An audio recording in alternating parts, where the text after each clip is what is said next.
Complication ये होती है कि जैसे कि किडनी में हमारे ये इन्फेक्शन हो रखा है, जिसकी वजह से किडनी में इन्फेक्शन की वजह से किडनी काम करना बंद कर सकती है, तो जिसकी वजह से एक्यूट रीनल फेलियर हो सकता है, किडनी शट डाउन हो सकता है एकदम से, जिसकी वजह से किडनी का जो नॉर्मल काम होता है यूरिया क्रेटिनिन को बाहर फेंकना, वो सब नहीं कर पाएगी। तो ये एक कॉम्प्लिकेशन रहता है, अगर किसी को किडनी में इन्फेक्शन हो जाए तो ऐसे केसेस में कभी कभी डायलिसिस की ज़रूरत भी पड़ जाता है, जब किडनी शट डाउन कर जाता है, जब किडनी काम करना बंद कर जाता है।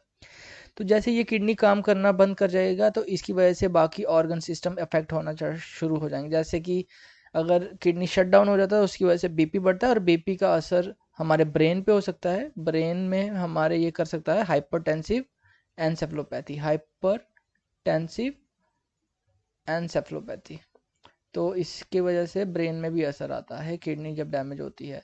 तो ये दूसरी कॉम्प्लिकेशन रही। पहली कॉम्प्लिकेशन थी कि किडनी फेल हो गया एकदम से। दूसरी कॉम्प्लिकेशन थी कि उसका बीपी बढ़ना शुरू हो गया, बीपी से हमारे दिमाग में असर पड़ता है, दिमाग डैमेज होता है हमारा, जिसकी वजह से हाइपरटेंसिव एनसेफलोपैथी होती है। तो दिमाग के साथ साथ और भी ऑर्गन्स डैमेज हो जाते हैं, जैसे कि बीपी बढ़ने से हमारे हार्ट पर भी असर पड़ता है, जिसकी वजह से हमारा हार्ट फेल कर सकता है। तो जिसकी वजह से हमारा लेफ्ट वेंट्रिकुलर फेलियर हो सकता है, लेफ्ट वेंट्रिकुलर फेलियर हो सकता है। तो ये थर्ड कॉम्प्लिकेशन रहती है किडनी जब एक्यूट ग्लोमेरुलनेफ्राइटिस जब ज़्यादा देर तक रहता है, तो ये सब कॉम्प्लिकेशन आ सकती है। उसके बाद क्योंकि ये एक्यूट ग्लोमेरुलनेफ्राइटिस है तो ज़्यादा देर तक रहेगा तो ये क्रोनिक में कन्वर्ट हो जाएगा, तो क्रोनिक ग्लोमेरुलनेफ्राइटिस भी इसकी एक कॉम्प्लिकेशन है। और एक कॉम्प्लिकेशन और है कि बिकॉज किडनी में इन्फ्लेमेशन होती है, उसकी वजह से यूरिन में इन्फेक्शन होने का रिस्क रहता है, यूरिनरी ट्रैक इन्फेक्शन का रिस्क भी बढ़ जाता है। तो ये भी इन्फेक्शन का और रिस्क बढ़ जाता है किडनी में। इसके अलावा जो किडनी का नॉर्मल काम होता है जब वो नहीं कर पाएगी, उसकी वजह से फ्लूइड बॉडी में बढ़ना शुरू हो जाएगा, तो फ्लूइड ओवरलोड भी हो सकता है। ये भी एक कॉम्प्लिकेशन है, फ्लूइड ओवरलोड। उसके बाद ये इलेक्ट्रोलाइट्स को कंट्रोल करता है किडनीज, और जब इलेक्ट्रोलाइट्स कंट्रोल नहीं हो पाएंगे तो कभी कभी क्या होगा कि सोडियम पोटेशियम का डीरेंजमेंट हो जाएगा, जैसे पोटेशियम बढ़ना शुरू हो गया, जिसकी वजह से अरिदमिया हो सकता है और पेशेंट का डेथ भी हो सकता है, अरिदमिया डेथ हो सकता है। तो ये भी एक कॉम्प्लिकेशन रहती है एक्यूट ग्लोमेरुलनेफ्राइटिस की। तो ये इतनी सारी कॉम्प्लिकेशन, जैसे कि किडनी डैमेज हो गया, ब्रेन डैमेज हो गया, हार्ट डैमेज हो गया, एक्यूट था क्रोनिक में चले गया, यूरिन में इन्फेक्शन का रिस्क बार बार हो जाता है, बॉडी में फ्लूइड बढ़ जाता है, इलेक्ट्रोलाइट्स में चेंज आती है जैसे कि पोटेशियम बढ़ जाता है, जिसकी वजह से अरिथमिया और डेथ भी हो सकता है पेशेंट का। तो ये कुछ कॉम्प्लिकेशंस थी एक्यूट ग्लोमेरुलनेफ्राइटिस की। अब हम देखते हैं कि हम क्या क्या टेस्ट करा सकते हैं इस बीमारी को डायग्नोस करने के लिए। हम कुछ टेस्ट एडवाइस कर सकते हैं पेशेंट को। तो आइए अब देखते हैं कि क्या क्या इन्वेस्टिगेशन करा सकते हैं एक पेशेंट अगर हमारे पास एक्यूट ग्लोमेरुलनेफ्राइटिस का आ जाता है। तो investigation in a case of acute glomerulonephritis, तो क्या क्या इन्वेस्टिगेशन करा सकते हैं जिससे हमें थोड़ा आइडिया हो जाएगी ये पेशेंट एक्यूट ग्लोमेरुलनेफ्राइटिस का है। तो सबसे पहले इंपॉर्टेंट चीज़ है कि हम यूरिन का एग्जामिनेशन करा के देखेंगे। तो हम यूरिन का एग्जामिनेशन कराएंगे, सिंपल सा टेस्ट है, यूरिन लेके यूरिन का एग्जामिनेशन कराना है। तो इसमें एक चीज़ आपको याद रखना है कि जैसे यूरिन का एग्जामिनेशन होता है तो इन पेशेंट में स्मोकी यूरिन आता है, यूरिन में थोड़ा सा स्मोक सी निकलती है जब हम उसको देखते हैं, तो नेक्ड आई में यहाँ पे स्मोकी यूरिन होगा, यूरिन एग्जामिनेशन में स्मोकी यूरिन मिल सकता है। और उसके बाद एक चीज़ याद रखना कि इसमें जो प्रोटीन यूरिया होता है वो 3 ग्राम से कम होता है, और 3 ग्राम से कम प्रोटीन का लॉस होता है यूरिन में, बट वो 3 ग्राम से कम होता है। तो इस प्रोटीन यूरिया को हम कहते हैं नेफ्रीटिक रेंज का प्रोटीन यूरिया। अगर यही प्रोटीन यूरिया अगर 3 ग्राम से ज़्यादा हो जाए तो वो नेफ्रोटिक रेंज का प्रोटीन यूरिया होता है, नेफ्रोटिक रेंज का प्रोटीन यूरिया होता है, और उसके कॉजेज अलग होते हैं। तो हमारा जो केस है वो नेफ्रीटिक रेंज का प्रोटीन यूरिया है, उसकी बॉडी से प्रोटीन तो लॉस हो रहा है बट वो 3 ग्राम से कम ही लॉस हो रहा है। तो ये भी यूरिन में हमें मिलता है कि प्रोटीन पॉजिटिव आ रहा है, यूरिन में प्रोटीन जा रहा है, स्मोकी यूरिन आ रहा है। और यूरिन एग्जामिनेशन में हम वेरी इंपॉर्टेंट चीज़ देखेंगे जिसे कहते हैं हम आरबीसी कास्ट। तो रेड ब्लड सेल जैसे यूरिन से निकलते हैं तो वो बहुत सारे रेड ब्लड सेल इकट्ठे होके जुड़ के एक किडनी से जहाँ से ट्यूब्यूल से निकलते हैं उसकी शेप बना लेते हैं ट्यूब्यूल्स की, जिसे हम कहते हैं आरबीसी कास्ट। तो आरबीसी कास्ट ये बहुत इंपॉर्टेंट फीचर है, एक्यूट ग्लोमेरुलनेफ्राइटिस में मिलता है आरबीसी कास्ट। इसको ये एक्चुअली ये डायग्नोस्टिक है एक्यूट ग्लोमेरुलोनेफ्राइटिस का डायग्नोस्टिक फीचर है कि हमें यूरिन में अगर आरबीसी कास्ट मिल रहा है तो हमें सोचना है कि ये एक्यूट ग्लोमेरुलोनेफ्राइटिस हो सकता है। उसके बाद कल्चर ज़्यादातर नॉर्मल आते हैं, इनमें कल्चर में ज़्यादा कुछ मिलता नहीं है, तो कल्चर स्टेराइल मिलते हैं इस केस में एक्यूट ग्लोमेरुलोनेफ्राइटिस में। तो ये यूरिन का एग्जामिनेशन एक टेस्ट करा के हम देखेंगे। स्मोकी यूरिन, प्रोटीन यूरिया हो रहा है, कम हो रहा है लेकिन 3 ग्राम से, आरबीसी कास्ट मिल रहा है, कल्चर में स्टेराइल कल्चर्स मिल रहे हैं। तो ये सब हमें यूरिन की एग्जामिनेशन करके हमें मिलेगा, ये सब पता है। इसके बाद यूरिन टेस्ट के बाद हम और भी टेस्ट करा सकते हैं। और टेस्ट जैसे हम ब्लड वर्क करा सकते हैं, ब्लड टेस्ट करा सकते हैं कुछ। अब देखते हैं कि क्या क्या ब्लड टेस्ट होते हैं जिसकी वजह से हमें लगता है कि पेशेंट सफ़र कर सकता है इससे एक्यूट ग्लोमेरुलोनेफ्राइटिस में। तो हम सबसे पहले सीबीसी करा के हम देखेंगे, इसको अनीमिया मिलेगा। अनीमिया क्यों मिलता है? क्योंकि इनकी बॉडी में बहुत ज़्यादा फ्लूइड हो जाता है जिसकी वजह से हीमोडाइल्यूशन हो जाता है, तो उसकी वजह से अनीमिया हो जाता है। और जहाँ भी अनीमिया मिलेगा वहाँ ईएसआर बढ़ जाएगा, तो ईएसआर बढ़ा हुआ मिलेगा।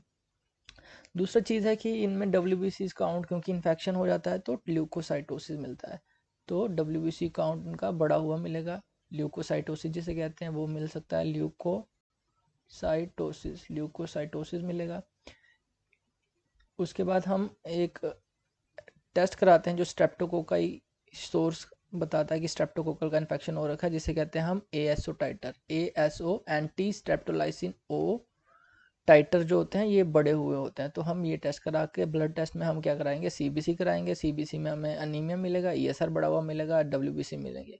और इसके अलावा अलग से टेस्ट हम करा सकते हैं एएसओ टाइटर। इसके बाद कुछ कॉम्प्लीमेंट्स होते हैं, क्योंकि C3 और C4 वो कम हो जाते हैं। क्योंकि होता क्या है कि जब भी बैक्टीरिया और एंटीबॉडी की रिएक्शन होता है, यहाँ पे ये जो C3 C4 जो कॉम्प्लीमेंट होते हैं, जो सर्कुलेशन में नॉर्मली घूम रहे होते हैं, वो सारा इस टिश्यू में जाके डिपॉजिट हो जाता है, तो ब्लड में इसके लेवल कम हो जाते हैं, जिसकी वजह से कॉम्प्लीमेंट C3 और C4 के लेवल कम मिलते हैं, क्योंकि वो इस एंटीजन एंटीबॉडी रिएक्शन में यूज़ हो जाते हैं। तो कॉम्प्लीमेंट हाइपो कॉम्प्लीमेंटीमिया मिलेगा, ये भी इंपॉर्टेंट चीज़ है। इसके अलावा कि हमें कारण देखना है कि किस वजह से इसको एक्यूट ग्लोमेरुलोनेफ्राइटिस हुआ, तो हम उसके कारण को देखने के लिए अलग से टेस्ट करा सकते हैं। जैसे कहीं पे हेपेटाइटिस बी का पेशेंट तो नहीं है तो एचबीएस एंटीजन करा के देखेंगे, या फिर हेपेटाइटिस सी का नहीं है तो हम उसके लिए एंटी एचसीवी करा के देखेंगे। इसके अलावा हम देखेंगे कि कोई ऑटो इम्यून डिजीज़ नहीं है, उसके लिए टेस्ट होते हैं, जैसे हम एंटी न्यूक्लियर एंटीबॉडी टेस्ट करा के दे सकते हैं। तो हमें ये सब टेस्ट कराना है, ब्लड टेस्ट कराना है। इसके अलावा हम किडनी फंक्शन का टेस्ट करा सकते हैं। किडनी फंक्शन टेस्ट डीरेंज मिल सकता है, यूरिया बढ़ा हुआ मिल सकता है, क्रेटिनिन बढ़ा हुआ मिल सकता है, यूरिया क्रेटिनिन बढ़ा हुआ मिल सकता है KFT जब हम कराएंगे। इसके बाद एक वेरी इंपॉर्टेंट चीज़ है कि इसमें जो कोलेस्ट्रॉल होता है बिल्कुल नॉर्मल रहता है, कोलेस्ट्रॉल हमेशा नॉर्मल रहता है इसमें। तो ये इंपॉर्टेंट चीज़ इसीलिए कोलेस्ट्रॉल को मेंशन करना है, क्योंकि अगर हमें कोलेस्ट्रॉल बढ़ा हुआ मिलता है तो वो कौन सी कंडीशन में मिलता है, वो नेफ्रोटिक सिंड्रोम में मिलता है। नेफ्रोटिक सिंड्रोम में मिलता है क्योंकि उसमें इतना ज़्यादा प्रोटीन लॉस होता है कि बॉडी अपना कोलेस्ट्रॉल इतना ज़्यादा कोलेस्ट्रॉल बॉडी से यूरिन के रास्ते जो लिपिड यूरिया होता है उसकी वजह से क्या होता है कि बॉडी अपना कोलेस्ट्रॉल बनाना स्टार्ट कर देती है नेफ्रोटिक सिंड्रोम में। लेकिन ये सब ऐसा नहीं होता है अगर केस है एक्यूट ग्लोमेरुलोनेफ्राइटिस का। एक्यूट ग्लोमेरुलोनेफ्राइटिस का लिपिड प्रोफाइल हमेशा नॉर्मल रहता है, ये आपको याद रखना है। उसके बाद हम और कुछ ब्लड टेस्ट के अलावा हम एक्सरे करा के देख सकते हैं। एक्सरे क्यों कराना है? क्योंकि क्या होता है कि एक्सरे करा के हमें कुछ और फीचर मिल सकते हैं, जैसे कि इसमें हार्ट का साइज़ बड़ा हो जाएगा। हार्ट जो होता है बड़ा हो जाता है। क्यों बड़ा हो जाता है ये हार्ट इसलिए बड़ा हो जाता है क्योंकि हार्ट पे बीपी का असर पड़ता है, तो वो अपना काम करना ज़्यादा जोर लगाता है, जिसकी वजह से उसमें हाइपरट्रॉफी या फिर कार्डियक एनलार्जमेंट मिल सकता है। कार्डियक एनलार्जमेंट एक्सरे में मिल सकता है, क्योंकि किडनी की वजह से क्या होता है कि बीपी बढ़ता है, बीपी का असर हार्ट पे पड़ता है, इसलिए कार्डियक एनलार्जमेंट हो सकती है। एक चीज़ ये मिल सकता है। दूसरा क्या होता है कि जब हार्ट एनलार्ज हो गया, हार्ट फेल का रिस्क बढ़ जाता है, जिसकी वजह से हमारे फेफड़ों पे असर आता है, तो हमारे पल्मोनरी कंजेशन भी मिल सकता है। तो एक्सरे में हमने देखना है पल्मोनरी कंजेशन और कार्डियक एनलार्जमेंट है, जो कि एक्यूट ग्लोमेरुलोनेफ्राइटिस के पेशेंट्स में मिल सकता है।